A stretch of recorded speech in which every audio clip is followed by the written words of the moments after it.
La parole est à nouveau à Monsieur Hamidou Samaké. Merci Madame la maire, mes chers collègues.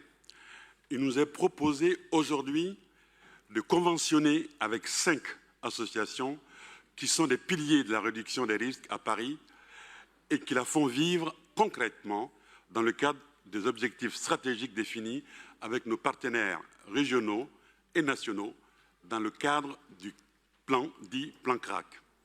Il s'agit en particulier ici de renforcer les maraudes socio-médicales menées par Gaïa Paris en destination des usagers de drogue en errance dans le nord-est parisien.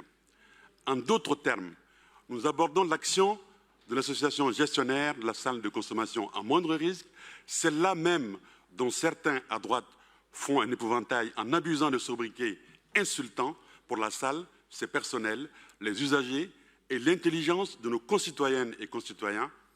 Sans surprise, à vrai dire, je constate que les pourfendeurs habituels de cette salle ne se sont pas inscrits, même si je doute qu'ils votent ce financement.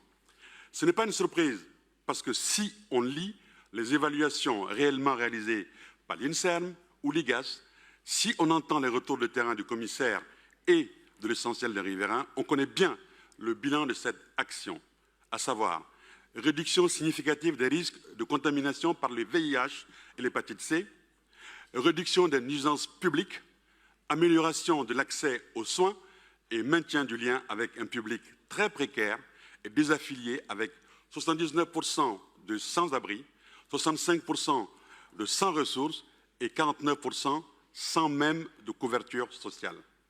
Et c'est précisément dans la création et le renforcement de ce dernier lien ténu qui raccroche au droit et à la dignité que réside le premier apport de la politique de réduction des risques et des dommages qui est menée à Paris et qui permet de récupérer graduellement des droits, des projets et peut-être même une vie. Alors oui, personne ne pose le sevrage comme l'alpha et l'oméga, comme la condition d'une action tout simplement parce que cela crée une barrière dont l'effet négatif a lui aussi été démontré. Nous l'assumons clairement.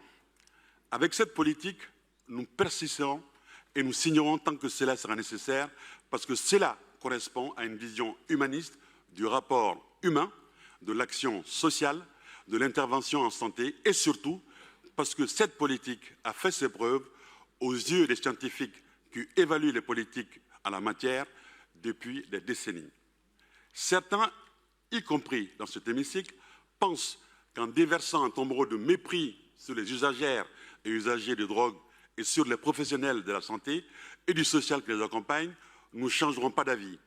Je le dis pour le groupe PEC, mais je sais que c'est partagé par l'ensemble de la majorité parisienne, nous ne céderons pas. Nous ne cesserons pas de soutenir une approche qui a fait ses preuves et dont les effets positifs sont durables, même face aux priorités autoritaires et aux mépris sociaux qui passent. Nous voterons donc, bien entendu, cette délibération et nous remercions les professionnels du soin qui sont confrontés à tant d'incompréhension et de mépris. Je vous remercie. Merci beaucoup.